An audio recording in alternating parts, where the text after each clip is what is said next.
ఈ బ్లడ్లో ట్రైగ్లిజరైడ్ శాతం అధికంగా ఉందా? అయితే ఈ వీడియో మీకోసమే. నేను మీ డాక్టర్ లక్ష్మణ్ సాయి వనమ.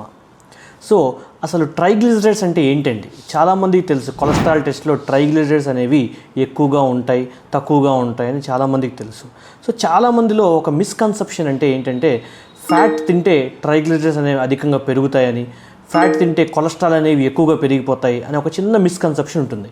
సో అసలు నిజం ఏంటి అంటే ట్రైగ్లిజరైడ్స్ అనేవి మెయిన్గా షుగర్ కంటెంట్ ఎక్కువ తిన్న వాళ్ళలో వస్తుంది. అంటే కార్బోనేటెడ్ డ్రింక్స్, కూల్ డ్రింక్స్ కానీ, హై స్టార్చ్డ్ ఫుడ్స్ కానీ ఇట్లాంటివి తిన్నప్పుడు అధిక ట్రైగ్లిజరైడ్స్ ఉంటాయి.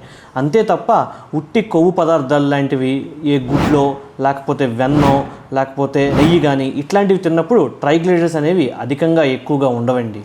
కొవ్వు అనేది మన బాడీలో అత్యంత ఇంపార్టెంట్ అయిన ఎలిమెంట్. మనిషి బ్రెయిన్ 60% కొవ్వుతో తయారైతే మిగతా బాడీలో ఉన్న హార్మోన్స్ అన్నీ కొవ్వుతోనే తయారవుతాయి. సో దాన్నే లిపిడ్ మెటబాలిజం అంటామండి. సో చాలామంది మిస్కన్సెప్షన్గా ఏమనుకుంటారంటే ఈ గుడ్డు తింటే లోపలున్న సొన తింటే చాలా ప్రాబ్లం వస్తుంది, ఎందుకంటే దానిలో అధిక కొవ్వు ఉంటుంది, గుండె ప్రాబ్లమ్స్ వస్తాయి అనుకుంటారండి. కానీ అది నిజం కాదు. సో గుడ్ ఫ్యాట్ అంటే యానిమల్ డిరైవ్డ్ ఫ్యాట్స్ అంటాం. Follow for more updates. Thank you everyone.